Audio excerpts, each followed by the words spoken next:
राजस्थान की राजधानी जयपुर की शान ऐतिहासिक आमेर का किला भारत में ही नहीं पूरे विश्व में प्रसिद्ध है। यह किला विश्व ऐतिहासिक धरोहर की सूची में शामिल है। अरावली की पहाड़ियों से घिरा यह दुर्ग जिस पहाड़ पर बना है उसे चील का टीला कहा जाता है। इसका निर्माण आमेर के राजा भगवान दास के पुत्र राजा मानसिंह के द्वारा सन 1589 में इस दुर्ग की नींव रखी गई। उसके बाद लगभग 138 वर्षों तक मिर्जा राजा मानसिंह एवं उनके उत्तराधिकारियों के द्वारा नव निर्माण एवं नवीनीकरण का कार्य समय समय पर होता रहा। हिंदू राजपूताना वास्तुशैली से निर्मित आमेर का किला राजस्थान के सबसे बड़े किलों में अपना विशेष स्थान रखता है। इस किले को बाहर से देखने पर यह मुगल वास्तुशैली से प्रभावित दिखाई देता है, लेकिन अंदरूनी भाग की वास्तु निर्माण राजपूत शैली में बना हुआ है। लाल बलुआ पत्थर एवं संगमरमर से बना यह भव्य व आकर्षक दुर्ग अरावली पर्वतमाला के एक पर्वत पर बना है।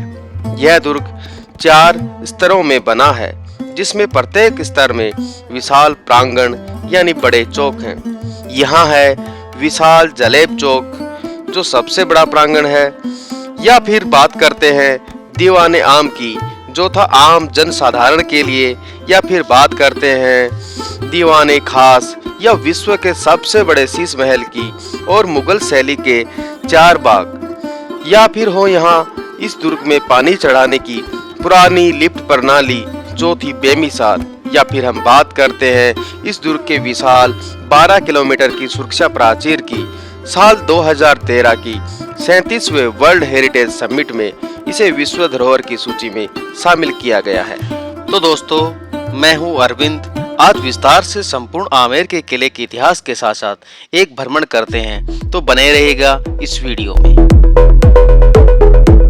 कहा जाता है कि आमेर के किले का नाम यहाँ के अम्बेश्वर मंदिर के नाम पर रखा गया था। आमेर के किले तक पहुँचने के 2 रास्ते हैं। अगर आप पैदल जाना चाहें तो थोड़ी सी चढ़ाई करके आप सूरज पोल से इस दुर्ग में जा सकते हैं। यह रास्ता दिलराम बाग के अंदर से व उसके साथ से गुजरता है। मावठा सागर के दक्षिणी छोर पर बना यह उद्यान, इसे दलाराम गार्डन भी कहा जाता है। कहा जाता है कि अकबर जब पहली बार आमेर आए थे तो इसी बाग में उन्होंने विश्राम किया था। अगर आप पैदल न आकर निजी वाहन या टैक्सी से आते हैं तो किले के दूसरे पश्चिम द्वार चांदपोल प्रवेश द्वार से आ सकते हैं, जो जलेब चौक में खुलता है। किले को सामने से देखने पर यह मावठा सागर में झांकता सा प्रतीत होता है। मावठा महावटा का अपभ्रंश है। पहले इस सरोवर तट पर विशाल वट वृक्ष हुआ करते थे, जिसके कारण इसका नाम महावटा पड़ा, जो बाद में बोलचाल की भाषा में मावठा हो गया।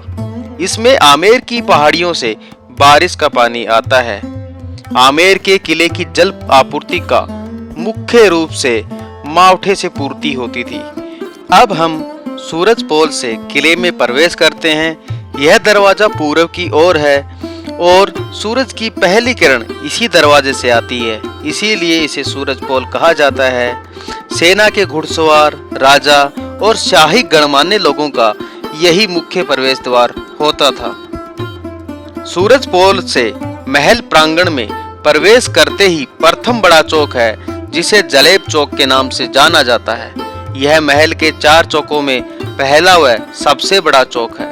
इसका निर्माण सवाई जयसिंह ने 1699 से 1743 के बीच करवाया था। यहाँ चौक में फौज बख्शी के नेतृत्व में राजा के निजी सुरक्षा दस्तों के सिपाही अपनी कयावाद यानी परेड के लिए इकट्ठा होते थे, जहाँ पर राजा दस्ते का निरीक्षण किया करते थे। यहाँ चारों ओर भूतल पर घोड़ों के अस्तबल थे और सैनिकों के रहने का स्थान था, जहाँ आजकल टिकट विंडो और प्रतीक्षालय बने हुए हैं। जलेब चौक तक आने वाले पश्चिमी द्वार को चांदपोल कहा जाता है। यह आम जन के आने का मुख्य दरवाजा था। चांदपोल के ऊपरी मंजिल पर नौबत खाना है, जहां पर तबले, ढोल, नगाड़े आदि रखे हुए हैं। ये सब जब कोई राजा या गणमान्य व्यक्ति यहाँ पे प्रवेश करता था तो उनके सम्मान में यहाँ पर नौबत नामक संगीत बजाया जाता था। जलेब चौक से दक्षिण की ओर दूसरे प्रांगण में जाने के लिए सीढ़ियां हैं। उसके दाईं ओर शिला माता का मंदिर भी है। यहाँ से हम विशाल सिंह द्वार से दीवाने आम प्रांगण में प्रवेश करते हैं। पहले प्रांगण में प्रवेश करते ही हमारे सामने लाल बलुआ पत्थर और संगमरमर से बनी यह इमारत दीवान ए आम के नाम से जानी जाती है। इसका निर्माण मिर्जा राजा मान सिंह ने सन 1589 से 1614 ईस्वी के बीच बनवाया था। इस इमारत की वास्तु पर मुगल शैली का प्रभाव दिखाई देता है। स्तंभों व छज्जों पर गजमस्तक व बेल बूटों का आकर्षक रूप में उकेरा गया है। यहाँ राजा अपनी प्रजा, सभासदों और अधिकारी वर्ग के लोगों से मिलते थे और विशेष अवसरों पर जैसे विजयदशमी, विजय उत्सव या शाही उत्सवों पर शाही समारोह यहीं मनाए जाते थे। दीवान ए आम के इस पिछले हिस्से में महाराजा सवाई राम सिंह द्वितीय ने, जिनका कार्यकाल 1835 से 1880 के बीच था, उन्होंने बिलियार्ड भवन के रूप में बनवाया था। इस मेहराबदार दलान को 27 कचहरी या तोशाखाना कहा जाता है। यहाँ आमेर राज्य के सलाहकार और कर्मचारी बैठते थे। यहाँ से मावठा सागर और केसर क्यारी का मनमोहक नजारा नजर आता है। दीवान ए आम चौक का मुख्य आकर्षण यहाँ दीवान ए खास तक जाने का विशाल एवं सुंदर प्रवेश दरवाजा है, जिसे गणेश पोल कहा जाता है। इस द्वार पर गणेश जी की पेंटिंग बनी है। इस दरवाजे को विशेष और खास यहाँ पर बनी फ्रेस्को भित्ति चित्रकला बनाती है। खास बात यह है कि इन भित्ति चित्रों में फल, फूलों और सब्जियों के रंगों का प्रयोग किया गया है, जो अपने आप में अनूठा है और इसके भित्ति चित्र फ्रेस्को पेंटिंग होने के कारण आज भी वही चमक एवं ताजा दिखाई देते हैं। इसका निर्माण राजा जय सिंह ने 1621 से 1667 के बीच करवाया था। प्रथम मंजिल पर सुहाग मंदिर है, जिसकी जालियों से रानियां दीवान ए आम में होने वाले कार्यक्रमों को देख सकती थी और जब राजा युद्ध से विजय होकर आते थे तो रानियां यहीं से ही फूल बरसाती थी और उनका स्वागत करती थी। गणेश पोल से अंदर आने के बाद हम तीसरे चौक में प्रवेश करते हैं, जहां बाईं ओर एक संगमरमर से बनी इमारत नजर आती है, जिसे जय मंदिर कहा जाता है। इसका निर्माण मिर्जा राजा जय सिंह ने सन 1623 ईस्वी में करवाया था। इसमें कांच की सुंदर जड़ाई के कारण इसे शीश महल भी कहा जाता है। छत और दीवारों पर जड़े दर्पणों के टुकड़ों की कलाकारी अद्भुत है। यहाँ रात को एक मोमबत्ती जलाने से यहाँ ऐसा लगता है जैसे चारों ओर सितारे जगमगाने लगे हैं। इसका निर्माण मिर्जा राजा जय सिंह ने अपने विशेष मेहमानों के लिए करवाया था। इसमें लगे दर्पणों को बेल्जियम से विशेष रूप से मंगवाया गया था। यह भारत का ही नहीं बल्कि विश्व का सबसे बड़ा शीश महल है।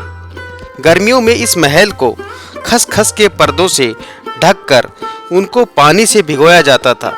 जय मंदिर के ऊपर पानी के टैंकों में पशु बल से प्रयोग करके मावठा सागर से पानी ऊपर पहुंचाया जाता था, जिससे ऊपर बने टैंकों में पानी भरा जाता था और फिर तांबे से बने पाइप से बारीक छिद्रों से पानी को लगातार खसखस घास के पर्दों पर भिगोया जाता था, जिससे ठंडी हवा आती थी। यहाँ गणेश पोल के प्रथम मंजिल पर बने जालीदार भवनों को सुहाग मंदिर कहा जाता है। यहाँ से रानियां दीवान ए आम के कार्यक्रमों को जालियों से देखती थी। महल के इस प्रांगण दीवान ए खास के दाएं भाग में पश्चिम में सुख मंदिर नाम से संगमरमर का एक विशाल भवन बनाया गया है। यह भाग गर्मी के मौसम में शाही परिवार के आराम करने के काम आता था। इस महल के पश्चिमी दीवार पर संगमरमर का जालीदार झरना बनाया गया है, जिसमें छत पर बने टंकी से पानी को झरने की तरह बहाकर इस महल को ठंडा किया जाता था। इस महल की दीवारों पर सफेद प्लास्टर से मुगल शैली में बेल बूटों की कलाकारी भी की गई है। इस महल के दरवाजे चंदन की लकड़ी से बने हुए हैं, जिन पर हाथी दांत की पच्चीकारी की गई है, जिसमें से अभी कुछ आधे ही अवशेष नजर आते हैं। यहाँ पर उस जमाने की एक व्हील चेयर भी रखी गई है, जिसका प्रयोग रानियां बड़े उत्सवों के दौरान भारी पहनावे से न थकें इसलिए करती थी। सामने बीच में यह बाग मुगल 4 बाग शैली पर बना है, जिसमें सुख मंदिर से बह के पानी आता था, वो इसे हरा भरा रखता था। सुख मंदिर के दरवाजों पर बनी हाथी दांत की जो कलाकारियां हैं वो इस बाग से मिलती जुलती हैं। दीवान एक खास के प्रांगण से हम एक गलियारे से मानसिंह महल में आते हैं। यह महल विशुद्ध राजपूत स्थापत्य कला का उदाहरण है। यहाँ पर राजा मानसिंह महल प्रथम मंजिल पर बना है और भूतल पर 12 रानियों के अलग अलग 12 महल भी बने हैं। इस महल में राजा मानसिंह 12 रानियों से मिलने के लिए एक विशेष गलियारे का निर्माण करवाया, जो पहली मंजिल पर है। ऊपरी मंजिल पर यह महल संगमरमर और लाल पत्थर से बना राजा मानसिंह का महल था।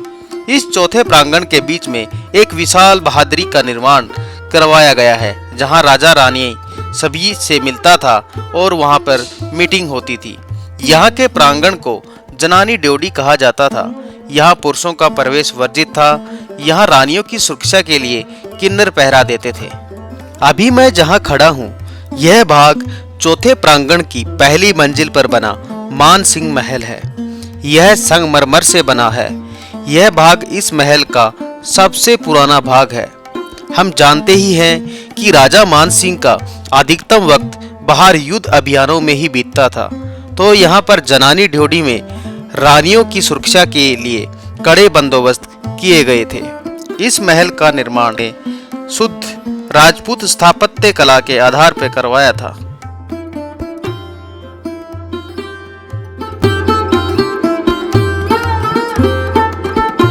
अब हम यहाँ से आगे महल के अंतिम दक्षिणी भाग में चलते हैं, जहाँ हाथियों का फील खाना है यानी ठाण है, जहाँ हाथियों को बांधकर रखा जाता था। यहाँ दक्षिणी भाग में माधो सिंह की ठाण है, जहाँ हाथियों पर बैठने के लिए एक मचान भी है, जिस पर चढ़कर मानसिंह के छोटे भाई माधो सिंह हाथी की सवारी किया करते थे। महल के अंतिम दक्षिणी पश्चिमी छोर पर यह भवन रंग महल के नाम से जाना जाता है। इसके नीचे से जाने वाली सुरंग जयगढ़ किले से मिलती है। यहाँ से जयगढ़ और उसकी पहाड़ियों का मनोरम दृश्य देखते ही बनता है। आमेर फोर्ट से जयगढ़ फोर्ट तक जाने के लिए एक सुरंग का निर्माण भी किया गया था। यह सुरंग युद्ध या कोई विकट परिस्थिति में दोनों दुर्गों को गुप्त रूप से जोड़ती थी। इसकी लंबाई लगभग 1500 मीटर है। इसमें उस जमाने में रोशनी के लिए मसालों को जलाया जाता था और उनसे रोशनी की जाती थी। अब हम इसी के साथ आमेर के किले से बाहर की ओर निकलते हैं। यहाँ पर एक रेस्टोरेंट है जहाँ आप फास्ट फूड का आनंद ले सकते हैं। यहाँ पर बने मीना बाजार में आप हैंडीक्राफ्ट की वस्तुएं भी खरीद सकते हैं। यह क्षेत्र पहले यहाँ पर स्टोर रूम हुआ करते थे उस जमाने में। यहाँ रखी ये 2 बड़ी कढ़ाइयाँ उस जमाने की नहीं है। ये जोधा अकबर फिल्म की शूटिंग के लिए बनवाई गई थी, जो अभी यहीं पे रखी हुई है। तो दोस्तों, यहाँ से हम अब त्रिपोलिया दरवाजे से बाहर आते हैं और इसी के साथ आज का हमारा आमेर फोर्ट का भ्रमण पूरा होता है। यहाँ से यह नज़र आ रहा मंदिर जगत शिरोमणि मंदिर है, जो अतुल्य है। इसके बारे में मैं आपको आगे नए वीडियो में बताऊंगा। और आगे ऐसी वीडियो देखने के लिए आप मेरे चैनल को सब्सक्राइब कीजिए और अपने कीमती सुझाव जरूर दें। धन्यवाद दोस्तों।